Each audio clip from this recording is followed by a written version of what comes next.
उत्तर प्रदेश के कई setting getting के तहत कई शिक्षा माफियाओं और जो सरगनाओं हैं, शिक्षा के सरगना, उनके साथ उनकी बातचीत हो रही है। तो इस मामले में क्या उत्तर प्रदेश के तमाम जिलों में, चाहे तमाम शहरों में, जैसे कि आपको बता दें कि बनारस हो, लखनऊ हो, कानपुर हो, इलाहाबाद हो, गोरखपुर हो, आदि सब जगहों पर छापेमारी चल रही है। और हजारीबाग से जो गिरफ्तारी हुई, उसमें महिलाओं को तो बेल मिल गया है, परंतु लगभग 300 के आसपास की जो गिरफ्तारी हुई थी, उसमें सारे शिक्षक अभ्यर्थियों का मैं बार-बार बीपीएससी से आग्रह कर रहा हूँ कि आप पूरा डाटा, पूरा नाम पता उसके ज़ाहिर करें कि कौन-कौन लोग गिरफ्तार हुए हैं, उनका क्रमांक क्या है, किस सब्जेक्ट में वो परीक्षा में बैठने वाले थे, टीआरई 1 से लेकर टीआरई 2 तक जो भी फर्जीवाड़ा हुआ है, सारे का बिंदुवार चर्चा आपको हम बताते चले कि आने वाले समय में इस तरह की चीज़ें हो रही हैं।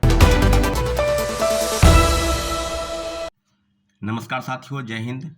सबसे पहले आपको हम बता दें कि कई अभ्यर्थियों का फ़ोन कॉल लगातार आ रहा है। उनका कहना है कि सप्लीमेंट्री रिज़ल्ट को लेकर जो सेकेंड फेज़ की बहाली में जो शिक्षक विभाग और बीपीएससी ने जिस प्रकार का खेल किया, जिस प्रकार का षड्यंत्र रचा, तो सारे मामलों पर आपको अपडेट करा दें कि सप्लीमेंट्री रिज़ल्ट को लेकर बहुत बड़ा प्रोटेस्ट कल होने जा रहा है। इसलिए जितने भी शिक्षक अभ्यर्थी मेरी बातों को सुन रहे हैं, कल तय सीमा पर अपने जगह-जगह पर आज आ जाएँ और कल जहाँ भी तय होगा प्रोटेस्ट, यानी कहने का मतलब कि लोकतांत्रिक तरीके से जो भी लड़ाई सप्लीमेंट्री रिजल्ट को लेकर लड़ी जानी है, उसके लिए 2 अप्रैल तय सीमा हुआ है। और जितने भी शिक्षक अभ्यर्थी हैं, जो ये समझ रहे हैं कि पूरक परिणाम का डिमांड बिल्कुल जायज़ नहीं है, तो क्या शिक्षा विभाग ने 14,700 पदों की जो सूची भेजी थी, क्या सभी पदों पर पूरक परिणाम नहीं आने चाहिए थे? और 1 महीना तक इंतजार करने के बाद घाल-मिल किया गया और तीसरे फेज़ की बहाली की प्रक्रिया शुरू हो गई। तो साथियों, आपसे आग्रह है कि कल भारी से भारी संख्या में आएँ और जितने भी अभ्यर्थी मेरी बातों को सुन रहे हैं, राज्य के विभिन्न जिलों से अपनी मांगों को लेकर एकजुट होने का प्रयास करें। सप्लीमेंट्री रिजल्ट पर उनका पूरा अधिकार है। अब रही बात कि कई अभ्यर्थियों का कहना है कि एक तरफ आप बता रहे हैं कि टीआरई 1 से लेकर टीआरई 2 तक फर्जीवाड़ा हो रहा है, वहीं दूसरी तरफ आप पूरक परिणाम की मांग कर रहे हैं। तो ये अभ्यर्थियों का डिमांड है कि हम सप्लीमेंट्री रिजल्ट को लेकर प्रोटेस्ट कर रहे हैं। मेरा जो बयान है, उस बयान से आप इत्तेफाक रखते हैं या नहीं रखते हैं, लेकिन इतना ज़रूर है कि टीआरई 1 से लेकर टीआरई 2 तक जो भी फर्जीवाड़ा हुआ, सभी फर्जीवाड़े के तह में अब बीपीएससी और जो जांच की टीम है, यानी आर्थिक अपराध इकाई, बिल्कुल सही दिशा में काम कर रही है। और उसने बीपीएससी के अधिकारियों और कर्मचारियों से लिखित रूप में जो प्रश्न किया है, सबका जवाब उनको देना है तय सीमा पर। और जितनी भी चीज़ें अब सामने आएँगी, उस सभी विषयों पर आपको हम अपडेट करा दें कि आने वाले समय में जो चीज़ें होंगी, आर्थिक अपराध इकाई की टीम द्वारा जो जाँच की जा रही है, सारी चीज़ें बिल्कुल पानी की तरह साफ़ हो जाएगी कि आगे मामला क्या है। साथियों, बिंदुवार हम चर्चा करेंगे कि क्या टीआरई 1 में जो 14,700 पदों की, टीआरई 2 में और 4700 पदों की सूची भेजकर 2773 लोगों का रिजल्ट आया। तो पूरक परिणाम में जो फर्जीवाड़ा हुआ, तो सारे मामलों पर जो तीसरे फेज की बहाली पर भंडाफोड़ हुआ,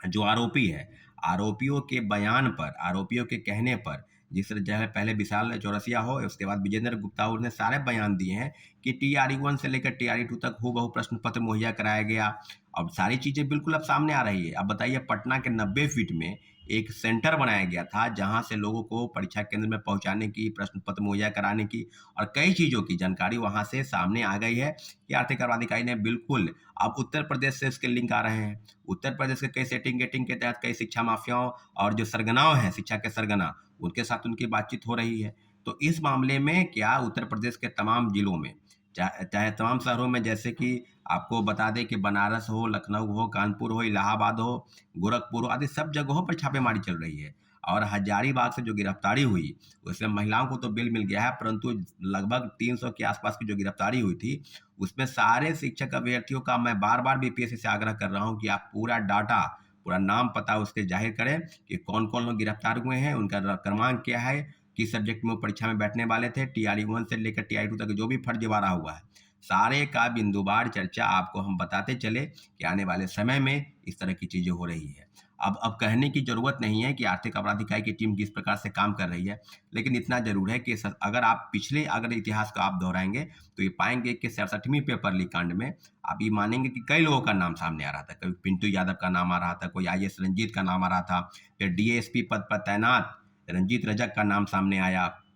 उसमें कइयों लोग, सैकड़ों लोग की गिरफ्तारी हुई। अभी जो मामले सामने आ रहे हैं, उसमें रंजीत रजक सस्पेंड हो गए, फिर उनको कोर्ट में जेल गए, फिर उसके बाद वो फिर सस्पेंशन उनका रिवॉक हो गया, फिर वो ज्वाइन कर लिए। तो कई चीज़ें बिल्कुल अब इस सामने में है कि क्या सचमुच पेपर लीक कांड में कई जो बातें सामने आ रही थी, उस पर लीपापोती हो गया। तो क्या उसी प्रकार से क्या जो तीसरे फ़ेज़ की बहाली पर लीपापोती होगा? तो लीपापोती का प्रयास किसी भी प्रकार से नहीं होने देंगे। आर्थिक अपराध इकाई बिल्कुल बेहतर काम कर रही है। अगर उन्हें खुली छूट मिली है, तो बिल्कुल दूध का दूध और पानी का पानी एक हो जाना चाहिए, क्योंकि बीपीएससी के पूर्व चेयरमैन की भूमिका, उनके रहते हुए भी जिस तरह के कारनामे हुए और जिस तरह की चीज़ें टीआरई 1 से लेकर टीआरई 2 तक, जो क्वेश्चन पेपर प्रिंटिंग प्रेस में छपने से पहले उन लोग के पास कैसे चला गया, क्या बीपीएससी अध्यक्ष के अलावा भी किनको पता था, नहीं पता था, परीक्षा नियंत्रक यानी परीक्षा एग्जामिनेशन कंट्रोलर की भूमिका पर, और सारे बिंदुओं पर जो जांच अगर आप पाएंगे तो यह पाएंगे कि आर्थिक अपराध इकाई की जो टीम है बिल्कुल बेहतर काम कर रही है, और सारे मामलों पर टीआरई 1 से लेकर टीआरई 2 तक